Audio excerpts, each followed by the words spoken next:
ये देख रहे हैं आप, ये कहानी आज घर घर की है। आजकल तो बगैर मोबाइल के बच्चों को पालना लोगों के लिए एक टास्क जैसा लगने लगा है। हुसैन, सेलफोन के बिना ना बच्चे रह पा रहे हैं और ना ही बड़े रह पा रहे हैं। आज की एक कहानी आपने दिखाई, अब एक मैं दिखाती हूँ। युवा हो या एडल्ट हो, देखिए कैसे भीड़ में होकर भी मोबाइल के साथ वो तन्हा हो जाते हैं। घर में रहकर दोस्तों के ग्रुप में भी उनकी अपनी ही दुनिया बन जाती है।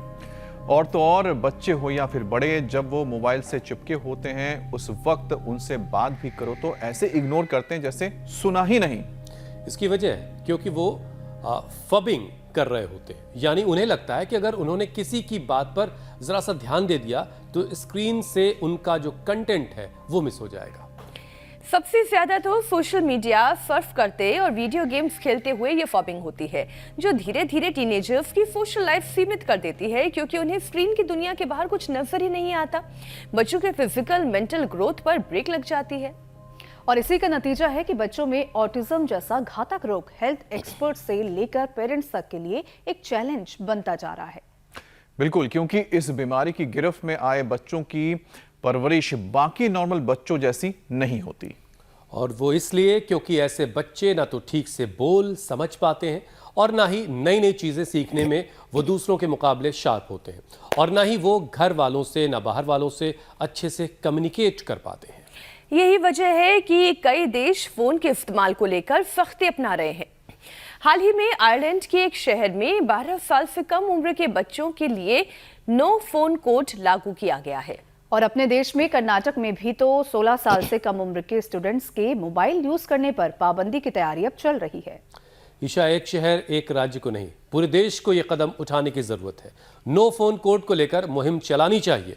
जैसे रोगों से जंग जीतने के लिए हमने स्वामी जी के साथ मिलकर एक मुहिम चला रखी है, और ये मुहिम पिछले कई बरसों से लगातार बगैर रुके बगैर थके चल रही है। ऐसी एक मुहिम की ज़रूरत है, क्योंकि अभी तो बच्चा जो है वो खाना भी खाएगा तो फ़ोन के साथ खाएगा, सारे काम उसके फ़ोन के साथ हो रहे हैं। स्वामी जी प्रणाम, बहुत बहुत स्वागत है आपका। प्रणाम स्वामी जी।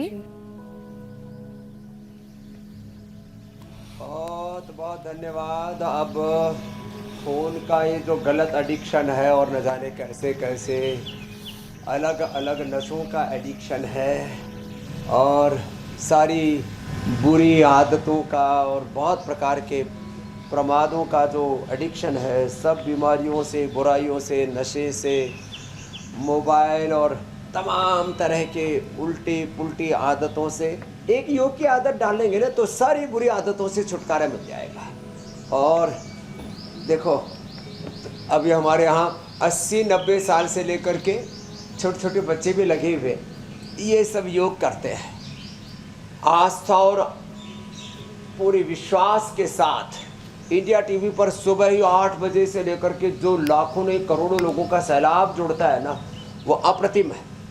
और इधर सिरोधारा हो रही है, इधर जननेति सूत्र नीति भी हो रही है। तो ताड़ासन, तिर्यक ताड़ासन से बच्चों को तो सूर्य नमस्कार और शीर्षासन से शुरुआत करवाएंगे, फिर प्राणायाम भी करवाएंगे, सुबह बच्चों को उठ करके दौड़ाएंगे भी। रनिंग भी बहुत ज़रूरी है, तो कम से कम ताड़ासन, तिर्यक ताड़ासन, ये योगिक जोगिंग के 2 पोज, एक ये पूरा और एक ये, और जो कर सके उनसे तो हम ये सूर्य नमस्कार भी करा देते। प्रणाम हस्त, ऊर्ध्व हस्तासन, पाद हस्तासन, दक्षिण अश्व संचालनासन,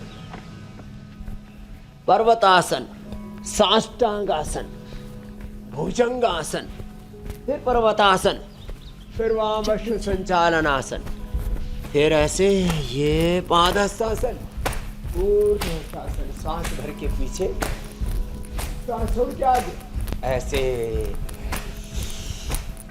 ये क्रम चल रहा है ऐसे।